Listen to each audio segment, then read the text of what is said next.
Ismail Abraham की गलती था।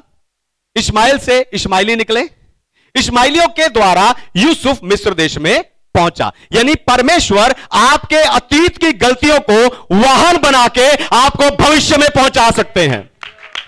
हालेलुया। आपको भविष्य में पहुंचा सकते हैं, आपको ऊंचे पर पहुंचा सकते हैं।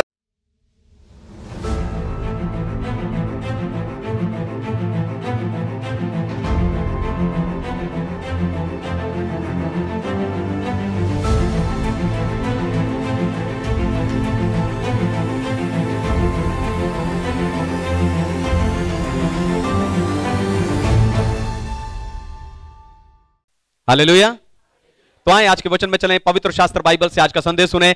आज का संदेश है ऊंचाई तक पहुंचने का मार्ग। आज का संदेश है ऊंचाई तक पहुंचने का मार्ग।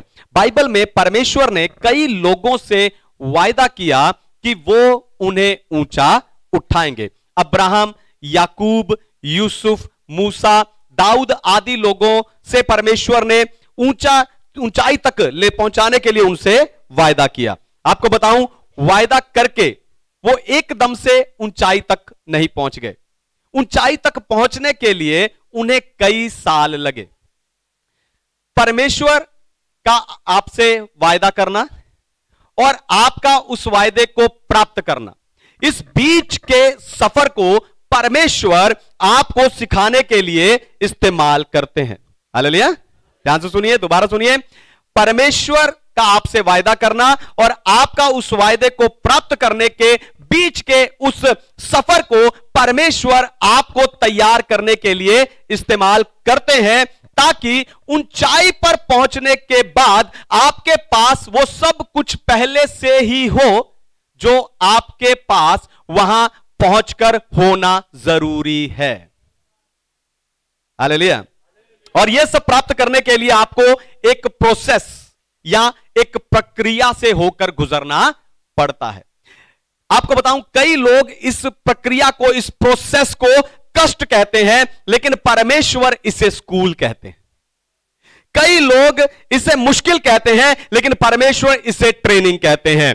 कई लोग इसे सताव कहते हैं, लेकिन परमेश्वर इसे तैयारी कहते हैं। इसीलिए परमेश्वर इन सब के द्वारा, जिसे आप मुश्किल कहते हो, आपके लिए भलाई को उत्पन्न कर पाते हैं।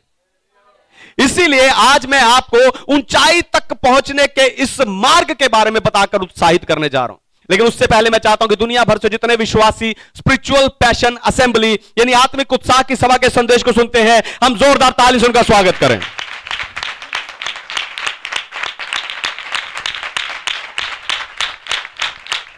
आमीन। ऊंचाई तक पहुंचने का मार्ग। पहली बात, देरी को अवसर समझो। देरी को पढ़िए, उत्पत्ति की पुस्तक अध्याय 37 और वचन 20। Genesis chapter 37 verse 20। इसलिए आओ हम उसको घात करके किसी गड्ढे में डाल दें और यह कह देंगे कि कोई बेनेला पशु उसको खा गया, फिर हम देखेंगे कि उसके स्वप्नों का क्या फल होगा।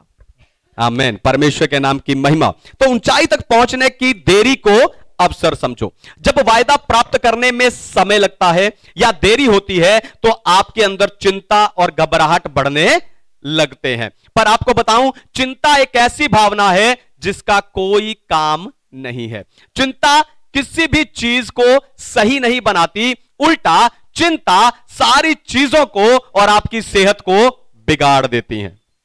आपको बताऊं, यूसुफ ने 17 साल की उम्र में दर्शन देखा, लेकिन वो पूरा 30 साल की उम्र में हुआ। यानी यूसुफ ने 13 साल इंतजार किया ताकि परमेश्वर इस सफर को, इस इंतजार के, इस देरी के सफर में यूसुफ देरी को उसकी तैयारी के लिए इस्तेमाल कर सके। हालेलुया। परमेश्वर ने इन 13 साल के सफर की देरी को यूसुफ की तैयारी के लिए इस्तेमाल किया। असल में जब आप दर्शन देखते हो तो दर्शन के साथ कई और चीजें भी जुड़ी होती हैं जो आपको दिखाई नहीं देती। यानी इस देरी के समय में परमेश्वर आपको सिर्फ उसके लिए तैयार नहीं करता जो आपने देखा है, पर परमेश्वर आपको उसके लिए भी तैयार करता है जो आपको दिखाई नहीं दिया। हालेलुया। यूसुफ ने देखा था कि उसके भाई और माता पिता उसके आगे दंडवत कर रहे हैं, उसके आगे झुक रहे हैं। आपको बताऊं, उसके भाइयों को उसके दर्शन से परेशानी नहीं थी, पर उसके दर्शन में उनके स्थान से परेशानी थी। अगर उनका स्थान ऊपर होता तो उन्हें कोई दिक्कत नहीं होती। यूसुफ का स्थान उनसे ऊपर था, इसलिए उन्हें दिक्कत हुई और उस नफरत के चलते उन्होंने यूसुफ को मारने की सोची। हालेलुया। उसको मारने के लिए भी तैयार हो गए, लेकिन उसके एक और भाई यहूदा ने कहा कि इसको मारो नहीं, पर इसे इश्माइलियों के हाथ में बेच दो। यहूदा ने कहा इसे मारो नहीं, इसे इश्माइलियों के हाथ में। इश्माइली इश्माइल के वंशज थे और इश्माइल अब्राहम की गलती था। हालेलुया। इश्माइल इश्माइल के वंशज थे और इश्माइल अब्राहम की गलती था। अगर यूसुफ का परदादा अपनी पत्नी की बात मानकर हाजिरा से शादी करने की गलती नहीं करता तो इश्माइली नहीं होते। आप देखो, इश्माइल अब्राहम की गलती था, इश्माइल से इश्माइली निकले, इश्माइलियों के द्वारा यूसुफ मिस्र देश में पहुंचा। यानी परमेश्वर आपके अतीत की गलतियों को वाहन बना के आपको भविष्य में पहुंचा सकते हैं। हालेलुया। आपको भविष्य में पहुंचा सकते हैं, आपको ऊंचे पर पहुंचा सकते हैं, बस इस देरी को अवसर समझो। यीशु जब याईर की बेटी को जीवित करने के लिए जा रहे थे तो देरी सिर्फ इस कारण से हुई कि 12 साल से लहू बहने वाली स्त्री ने उन्हें आकर बीच में ही छू लिया। वहां उसमें से सामर्थ्य निकली, वहां बातचीत हुई, वो सब कहानी हम जानते हैं। देरी सिर्फ इस कारण हुई क्योंकि उस 12 वर्ष से लहू बहने वाली स्त्री ने यीशु मसीह के रास्ते में आकर उसे बीच में ही छू लिया, क्योंकि वो खुद अपने आप से कहती थी कि अगर मैं यीशु के वस्त्र को छू लूंगी तो मैं चंगी हो जाऊं। तो ऊंचाई पर पहुंचने के इस सफर में, ध्यान सुनिए, ऊंचाई पर पहुंचने के इस सफर में आप चिंता के कारण घबरा ना जाएं, इसलिए आपको खुद अपने आप को उत्साहित करते रहना है। आपको कहना है मैं ऊंचाई पर जाऊंगा। हालेलुया। मैं ऊंचा उठाया जाऊंगा, मैं सफल होऊंगा, यूसुफ की तरह मैं महल में पहुंचूंगा, अब्राहम की तरह मैं वायदा प्राप्त करूंगा। हालेलुया। ऊंचाई पर पहुंचने का मार्ग। दूसरी बात, ऊंचाई तक पहुंचने के लिए इस सफर में सीखें। ऊंचाई पर पहुंचने के लिए सफर में सीखें। मेरे साथ निकालिए उत्पत्ति की पुस्तक अध्याय 40 वचन 8, जेनेसिस चैप्टर 40 वर्स 8। उन्होंने उससे कहा, हम दोनों ने स्वप्न देखा है और उसके फल का बताने वाला कोई भी नहीं। यूसुफ ने उनसे कहा, क्या स्वप्नों का फल कहना परमेश्वर का काम नहीं? मुझे अपना अपना स्वप्न बताओ। आमीन। परमेश्वर के नाम की महिमा। हालेलुया। परमेश्वर के नाम की महिमा। तो यूसुफ मिस्र देश में पोतीफर के घर का भंडारी बन गया। तब उसकी पोतीफर की पत्नी ने उसके ऊपर झूठा इल्जाम लगाया और उसे जेल में डाल दिया गया। तब वहां पर राजा का पिलाने हारा और पकाने हारा भी जेल में डाले गए। वहां पर उन दोनों ने, राजा के कर्मचारियों ने एक स्वप्न देखा और यूसुफ ने उनके स्वप्न का अर्थ उन्हें बताया। यह सोचने की बात है कि यूसुफ सपनों का अर्थ कैसे बताने लग गया। वो तो सपना देखने वाला था, दर्शन देखने वाले से दर्शन का अर्थ बताने वाला वो कैसे बन गया? उसने ये सब कहां सीखा? बाइबल कहीं नहीं बताती कि यूसुफ ने कहीं भी इसकी शिक्षा ली हो। असल में परमेश्वर यूसुफ को मुश्किलों के स्कूल से लेकर गया जहां उसने ये सब अपने आप सीखा। हालेलुया। हालेलुया। मैंने ऐसे कितने लोगों को देखा है जो आज भी वही है जहां थे। वो ऊंचाई पर पहुंच नहीं पाए क्योंकि ऊंचाई पर पहुंचने के इस मार्ग में परमेश्वर उन्हें जो सिखाना चाहते थे वो उन्होंने सीखा नहीं। हालेलुया। जब हम स्कूल पास करते हैं तो हम उसमें से निकलते हैं। जब आप सीखते नहीं हो तो आप आगे भेजे नहीं जाते, लेकिन जब आप अपने वरदान से सीखते हो तब आप महल में पहुंचाए जाते हो। हालेलुया। दाऊद दाऊद एक छोटा लड़का था, एक जवान लड़का था, जब शमूएल ने इस्राएल का राजा होने के लिए उसे अभिषेक कर दिया। लेकिन दाऊद राजा बनकर महल में नहीं गया, पर वो राजा शाऊल के लिए वीणा बजाने वाले के रूप में महल के अंदर गया था। यानी आपका वरदान आपको ऊंचे पर लेकर जाता है। Hallelujah, hallelujah. जिन्होंने ताली नहीं बजाई, जिन्हें समझ नहीं आया, दोबारा सुनिए, ध्यान से सुनिए।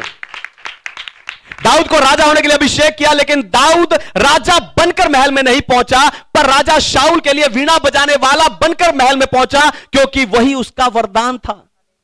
जब आप अपने वरदान को इस्तेमाल करते हो, उसे निखारते हो, तब आप महल में पहुंचाए जाते हो, तब आपका स्थान ऊंचा किया जाता है। यूसुफ और दाऊद की तरह आप अपने वरदान में बढ़ते जाओ। हालेलुया। अगर आपको अन्य भाषा बोलने का वरदान मिला है तो अन्य भाषा में गीत गाओ।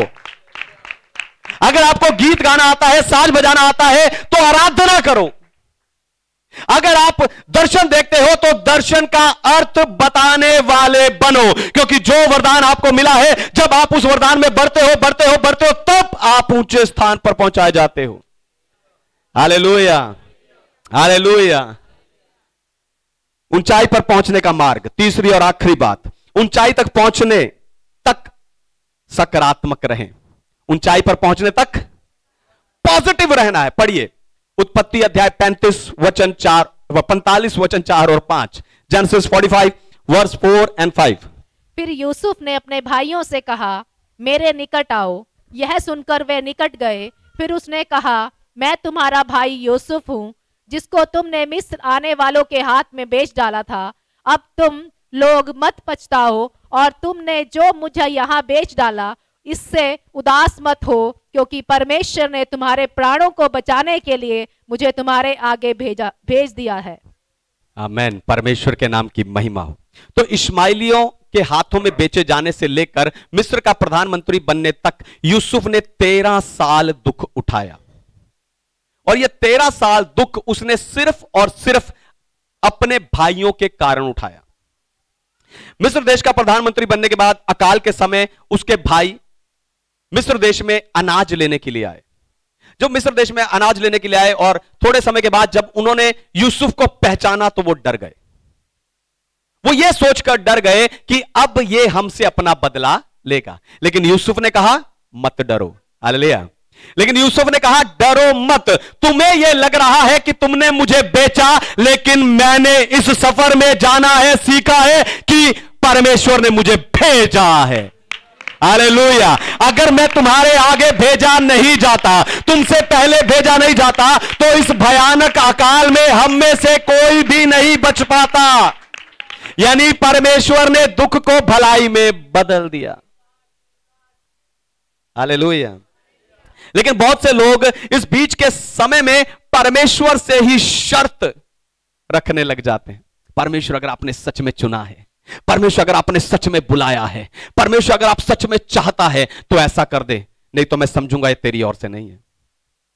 परमेश्वर से शर्त रखते समय क्या आपने कभी सोचा है कि अगर परमेश्वर शर्त रख दे तो क्या पूरा कर पाओगे? अगर परमेश्वर उद्धार के लिए शर्त रख दे, स्वर्ग जाने के लिए शर्त रख दे, अपना पवित्र आत्मा देने के लिए शर्त रख दे, अगर परमेश्वर सेवकाई करने के लिए शर्त रख दे, तो क्या आप उसे पूरा कर पाओगे? कभी नहीं। आपको बताऊं, यह शक रखना बिल्कुल वैसा ही है जैसा जी उठे यीशु पर विश्वास करने के समय थोमा ने शक किया था। उसने कहा, जब तक मैं अपनी आंख से यीशु को देख नहीं लेता तब तक विश्वास नहीं करूंगा। जबकि यीशु कहते हैं, अगर तू विश्वास करेगी तो देखेगी। Hallelujah, hallelujah. इसलिए ऊंचाई पर पहुंचने तक आपकी जिंदगी में कितनी भी समस्याएं आए, कितनी भी मुश्किल आए, अपनी सोच को पॉजिटिव रखिए, क्योंकि धन्य वे हैं जिन्होंने बिन देखे विश्वास किया है। हे थोमा, क्या तूने इसलिए विश्वास किया कि तूने देखा? लेकिन धन्य वे हैं जिन्होंने बिना देखे मुझ पर विश्वास किया है। आपको बताऊं, जब आप अपने मार्ग की चिंता यहोवा पर डाल देते हो तो परमेश्वर आपके दुख में से एक नए उद्देश्य को उत्पन्न करते हैं। 2025 में परमेश्वर आपके पुरानी चीजों में से नई चीजों को बनाएंगे। हालेलुया। 2025 में परमेश्वर आपकी जिंदगी की पुरानी चीजों में से नई चीजों को बनाएंगे, आपको महल पहुंचाएंगे, आपको ऊंचाई पर ले जाएंगे, आपको ऊंचा उठाएंगे। आइए आंखें बंद कीजिए, अपने आप को परमेश्वर के हाथों में दे दीजिए। परमेश्वर के